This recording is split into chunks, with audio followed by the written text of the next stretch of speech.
When you think about what's at stake, you think about SGA, and if he could mimic and duplicate what he did last season, winning MVP, regular season MVP, which he's probably going to win this season, win another championship and finals MVP, we're going to be having an uncomfortable conversation when it comes to SGA and what he ranks for as all-time greats.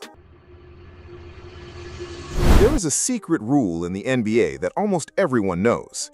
When a player wins it all, the next year he slows down. He gets comfortable, he gets lazy, he gets caught.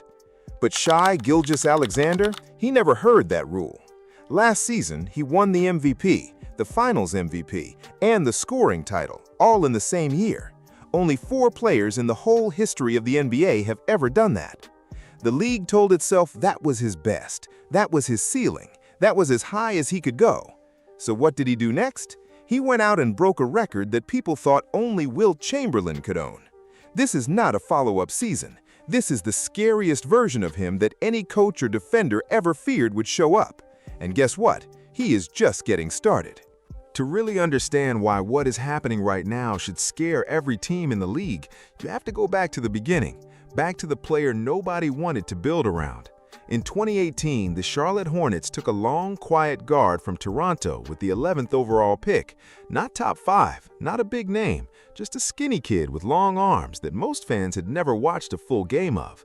The scouting report said things like, needs to add weight and still developing. And before he could even put the draft hat on his head, they shipped him to the Los Angeles Clippers for the next pick and a couple of second-round picks. Not a big deal, not a headline, just a small note at the bottom of the draft night ticker. He got to LA the way most rookies do, quietly, grateful, just hoping someone would give him minutes. His rookie year was okay, a little under 11 points a game, some decent defense, flashes of skill here and there, but nobody inside the building, none of the scouts, none of the analysts was calling him a future star. He was just a nice young piece on a team chasing a playoff spot. That was it. Then came the trade that changed 2 franchises forever. When Kawhi Leonard picked the Clippers, he brought a price tag with him. The Clippers wanted Paul George, so they built one of the most expensive trade packages the league had ever seen. 5 first-round picks, 2 pick swaps, a veteran forward, and almost as an afterthought, the 20-year-old guard. And here is the part that really stings. At the time, everyone looked at that trade and said the picks were the real value. The 5 firsts, the swaps. The young guard was just extra. He was the bonus, the throw-in. Even his future head coach in LA reportedly went to the front office and begged them not to give him up, asked them to send literally anyone else. They did not listen, so he arrived in Oklahoma City the way a package arrives in the mail, as part of something else, not as the star, not as the cornerstone, not even as the main piece of the deal he was included in. And for a long time, that is exactly how the whole league treated him, until he made sure they never could again. His first year in Oklahoma City, nobody expected the team to win a single thing. The roster was old veterans and future draft picks. The plan everyone talked about was development. The plan nobody said out loud was tanking. Every analyst, every front office, every fan who checked the standings penciled them in for the lottery. He did not get that memo either. Surrounded by a future Hall of Fame point guard on a team half expecting to lose, he put up 19 points a night, played well with the veterans without stepping on anyone's toes, and dragged that team into the playoffs in the bubble against a team seated higher than them. Nobody saw that coming. That was the first sign. The next 2 years got derailed by injuries. The Thunder tore the whole roster apart. He had every reason to coast. Bad team, no help, body breaking down, money already in the bank. He did not take any of those excuses.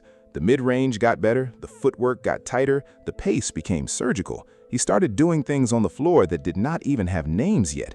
Hesitation pull-ups that left defenders frozen in place, angles into the lane that should not have been possible. The way he could take a hard foul to the chest and still drop a soft floater off the glass like nothing happened. Teammates from his rookie days in LA would later say they had seen it coming for years.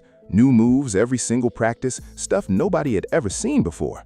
He was quietly building something while the rest of the league was still pretending he was a role player. By his 5th year, the world finally caught up. He averaged 31 points a night, top 4 scorer in the whole league, first team All-NBA. Teams started building entire defensive game plans just to stop him, the way they used to for Kobe, the way they used to for Durant, and he was still not close to done. But here's the part that really matters, the part he eventually admitted himself. For years, he played with doubt. He quietly wondered if his game was actually good enough at the very highest level, if the moves that worked in the regular season would hold up when everything was on the line. The talent was always there. The numbers were always there. But the belief was not yet. Most players never get past that wall. They put up big stats, sign a big contract, and settle into being good enough, comfortable, safe. He did not do that. Somewhere in those quiet years, he stopped asking himself if he belonged at the top and started telling himself he did. And then, last season happened, and the doubts did not just go away, they got buried for good. Last season was supposed to be his ceiling, 32.7 points per game, best in the whole NBA, 68 wins for Oklahoma City, one of the most dominant regular seasons the league had ever seen. He did not just lead the scoring race, he ran away from it. Defenses threw everything at him, switches, traps, double teams before he even crossed half court. He cut through all of it like it was a simple practice drill. Then came the playoffs. Round after round, a team that had been written off 3 years earlier was tearing contenders apart like they were film study. And right in the middle of all of it was the same quiet, long kid from Toronto, except now he was ice cold, closing games, hitting the biggest shots in the tightest moments, carrying a franchise that had never won a championship all the way to the very top. When it was over, the trophies piled up the way they only do for legends. Regular season MVP, finals MVP, scoring title, a championship ring, all in the same year. Only the fourth player in NBA history to ever do that. You already know the other three names. Those guys get statues, they get documentaries, they get debated in barbershops about who is the greatest ever. He joined that list at 26 years old. A guard who had been a throw-in 7 years earlier was now standing on the podium with 2 MVPs in his hands, a scoring title on his head, and the Larry O'Brien trophy in his arms. Confetti falling on a franchise that had been written off, a city that had waited 17 years, a player most of the league had been happy to ignore for half his career. That should have been the top of the mountain, the kind of season players chase their whole careers and never reach, the kind of year that ends every debate and quietly tells the rest of the league it is somebody else's turn. And here is where the whole league made its biggest mistake, because every single superstar who reaches that kind of peak slows down a little after, every one of them. It is just human nature. You taste success, you ease up, you ride the wave, you protect your body and enjoy the moment. The league quietly told itself this was the year he would come back down to earth. Not all the way, just enough for everyone else to breathe again. His own head coach saw it totally differently, said something that should have been a warning to every team in the NBA, that he tastes it and wants more, that he always goes back for seconds. The rest of the league heard it, nodded their heads, called it coach talk, and moved on. They should have paid attention, because what he did the very next season was not a drop-off, it was not a plateau, it wasn't even a repeat.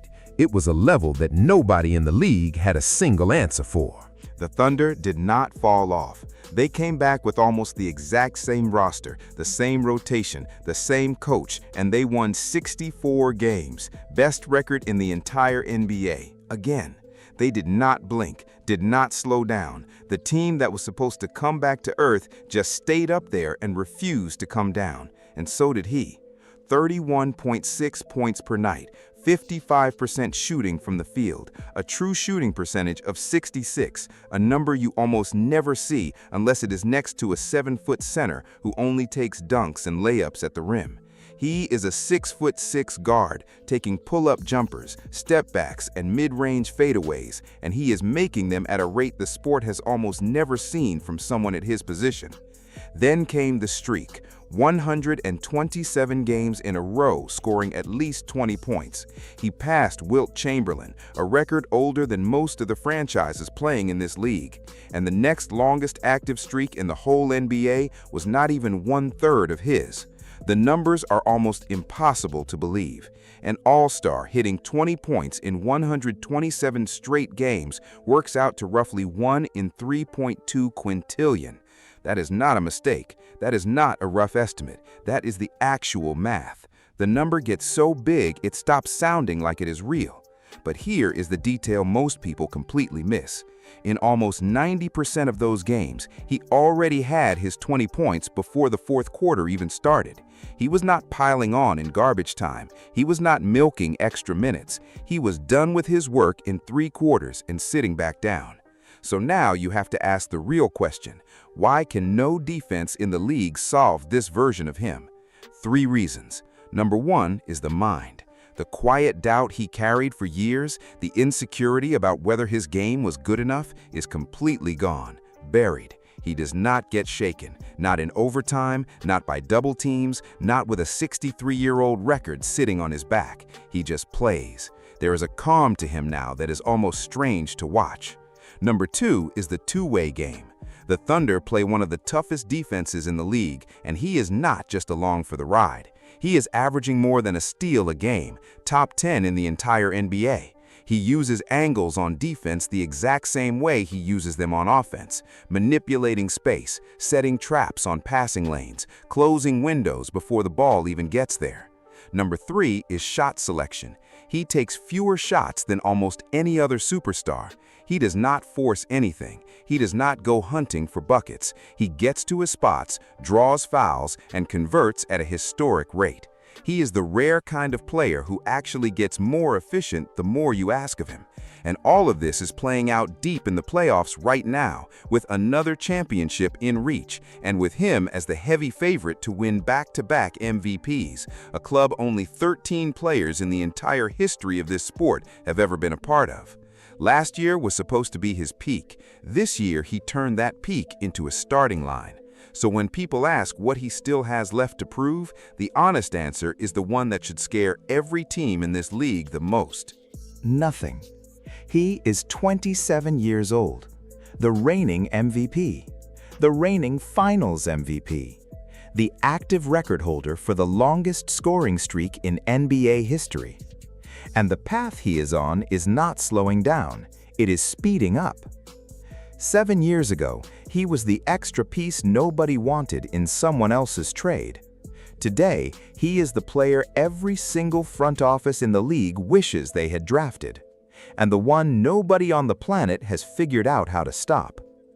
The version of Shai Gilgeous-Alexander the rest of the league hoped would never fully arrive is the only version that exists now.